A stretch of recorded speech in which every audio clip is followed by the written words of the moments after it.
Yo, what's going on, boys? So I just realized that you guys are literally seeing me at my absolute worst. Puffy face just after cardio. It's not like, this is the best version, by any means. It's just me being raw to the point. Here's the video. And I'm being very disciplined by making these videos every single time I'm done with the gym. I don't care if it's a hotel gym. I don't care if it's whatever. But I promised myself that I was going to make these videos every single time after the gym as a part of a ritual, okay? As a part of this is who I am now, and you guys should do the same. If not videos, and here's the thing, I started making these videos and I didn't even post them. I said, you know what, I'm not even gonna post this stuff. I'm just gonna make these videos, and if I post it, great, but I honestly didn't care. It was just for me. It was to say, hey, you know what, I'm gonna do this for my own therapy, or whatever, to get my own voice out there.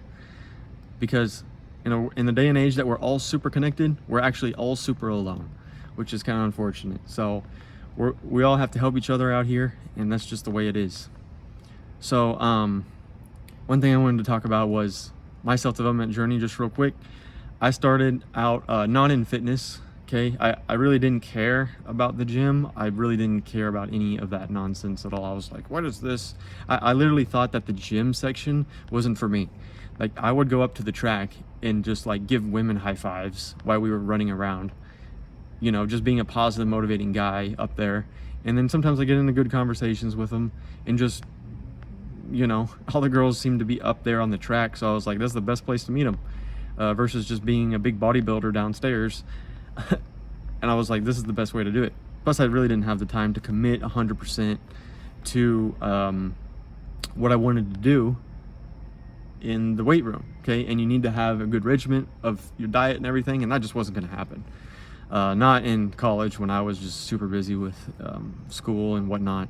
And maybe you guys are in that same position where you're like, hey, I want to work out, but I just don't really have the time. All I did was commit to running 2 times a week, okay? Maybe like a Saturday and sometime during the week. I'd just go and run my 2 miles. I'd make sure I get some cardio in so you'd feel good, or at least go ride a bike or something. Just do some sort of exercise to keep that up. And then once you're done with school, then you can hit the gym full time. That's how I did it. I didn't just, start working out on the gym, in college and keep pushing through. That's not what I did whatsoever. It would have been nice, but it just wasn't on my radar. And I'm kind of glad it wasn't, because I feel like it would have distracted me a lot. Because I'm no Einstein. I really had to work at school. It wasn't just, hey, I just get to show up and get A's. That's not what happened.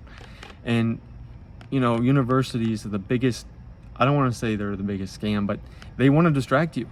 They want you to fail so that you can go and take the class again. I had to take a class 3 times. This class was called Dynamics and Vibrations.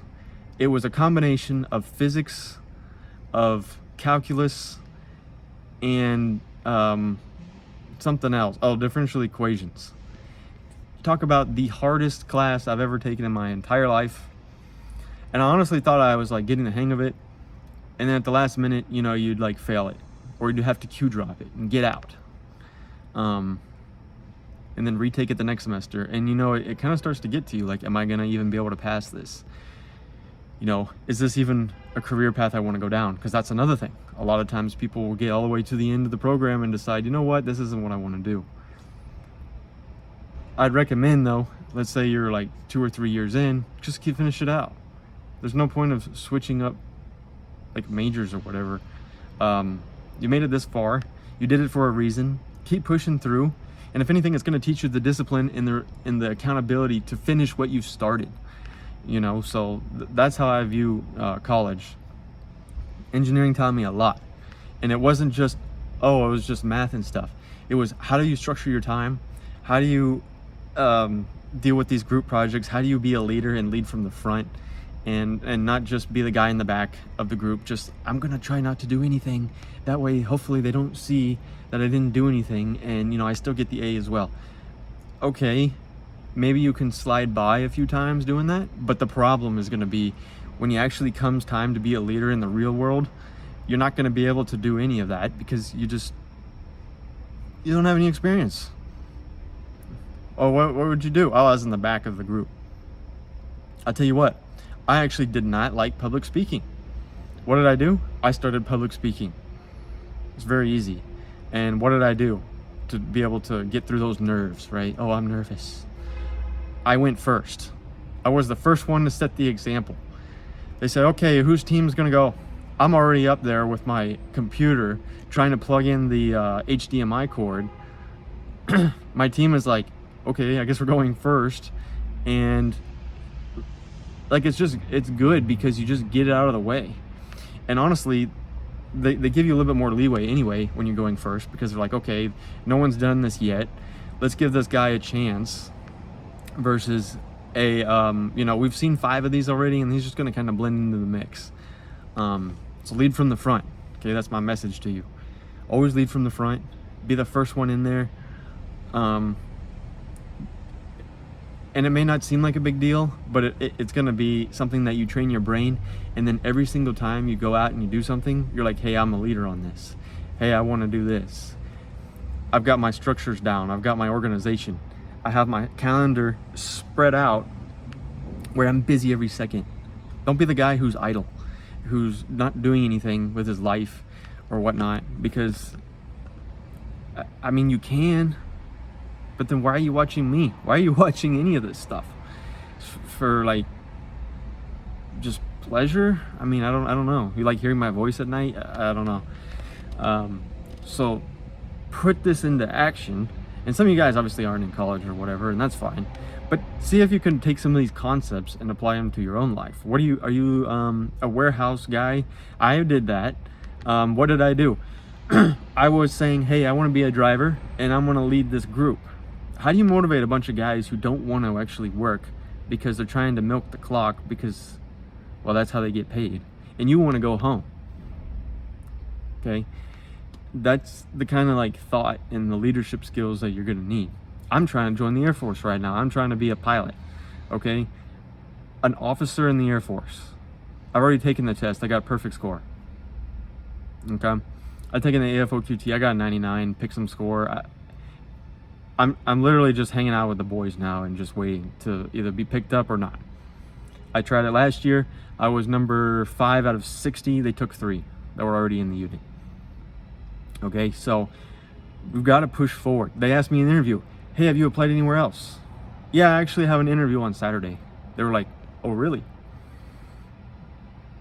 So when they see that you're actually going after something huge, that, hey, this guy is serious, this guy looks the part, okay, he's fit. He had I actually had like a really high fade, which I'm probably going to go get tomorrow because I'm going back over there next week and I want to look the part. Okay, we're going to shave this off. Why? Because unfortunately people like literally judge you immediately when they see you, unfortunately. And so if you look in the part, you look good, you can talk, you're not an annoying person, that they can actually hang out with you. Because I asked the pilots, I said, hey, what is something you look for in a potential candidate, that's going to fly with you? And they're like, we just want to have someone that can just hang out with us. If you're like an annoying person and just like argumentative towards everything, let's say you like something but they don't, and then you go and you make it known that you don't like that thing, we call it greasing the slides. Okay, it's like putting grease on your ball bearings of a car. You just want to have that slide to be able to go easy.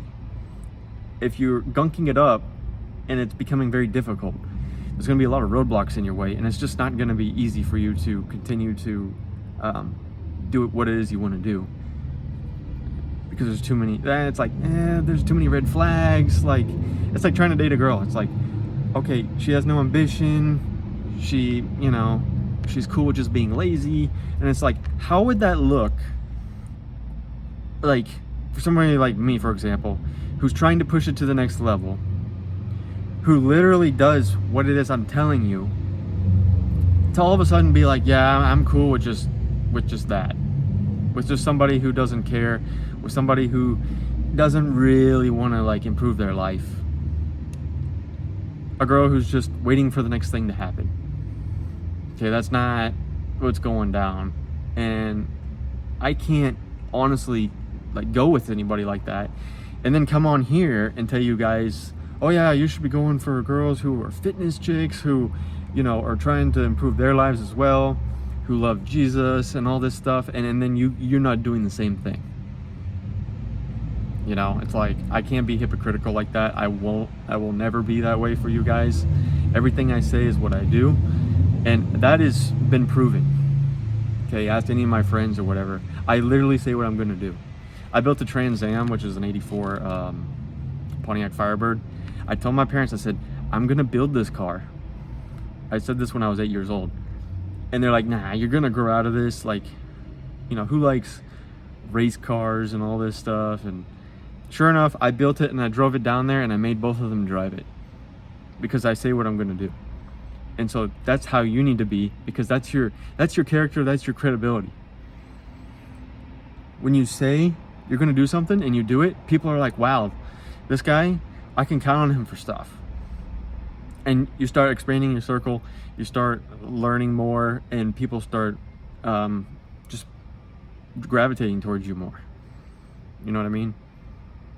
And yeah, sometimes people gravitate to the wrong people, but it just means that your circle is going to be those that are the best for you. Why would you ever want to hang around somebody who brings out the worst in you? Okay, I don't drink, I don't do drugs, I don't smoke, I don't do any of that stuff. Why? Well, for one, I don't need it. For two, alcohol is a diuretic, okay? It literally undoes all the gym progress that you did because you want to hang out with your boys. I can go to the bars and still hang out with my friends and not have to drink. Just give me something to eat. Where's some chicken? You know, like, it's not a big deal to go and hang out. And you don't want to judge people that do that either. I don't. I'll make it known. Hey, I don't judge you. I don't judge anybody. It's just, that's just me, who I don't want to do this that way. Okay? I want what's better for my life. How could it be good? How could you say that you're going to be involved in the self-development journey and all of a sudden you're going to be like, you know what? I'm thinking of like being a degenerate right now and going in and smoking and drinking and all this stuff. But I'm trying to better my life. So which is it? You can't have it both ways. And so in the book I was reading, it literally says that you need to have, sometimes you have to turn off the emotion. And it's a logical yes and no, like a computer. It's like, do you want to improve or not? Yes or no? Yes? Okay, cut this stuff off. Now, luckily, I've never even gotten involved in any of those things. So I can't exactly relate to people who have been in those situations. But I can tell you that by not being in it, it's been great.